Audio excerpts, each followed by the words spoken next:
On 18th of May 1990, Mubina Ghani was supposed to begin a new life with Abdul Rashid Malik. But her wedding day became a nightmare when Indian Border Security Force intercepted the bus carrying her and her family members returning after the wedding celebrations. Mubina and her pregnant aunt were reportedly gang raped by multiple BSF personnel. Official inquiry confirmed that rape had occurred, but none of the perpetrators were convicted. Even years later, Mubina Ghani's eyes swell up as she says, "No one can comprehend the torture that was inflicted on my body and soul during that night." She spent a month recuperating in the hospital. This horrific crime spread such a fear across southern Kashmir that for decades, wedding ceremonies were held only in broad daylight.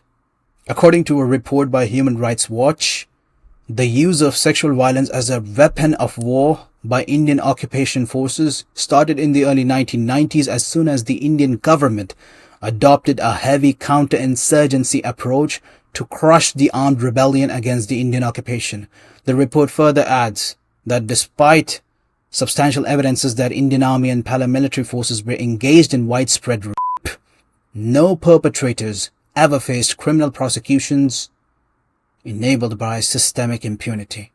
Ever since then, these Indian occupying forces have been inflicting terror upon Kashmiri girls, women and minors with unimaginable cruelty, savagery, barbarity and humanity for decades.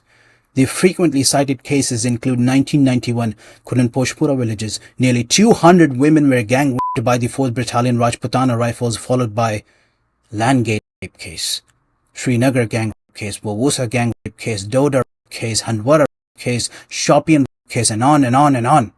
Rehabilitation mechanisms to help survivors of sexual abuse cope with psychological trauma also remain undeveloped in Kashmir. Also in traditionally conservative societies like Kashmir, survivors of sexual violence are often subject to social stigma. They harbor the feeling of worthlessness and shame, as well as post-traumatic stress.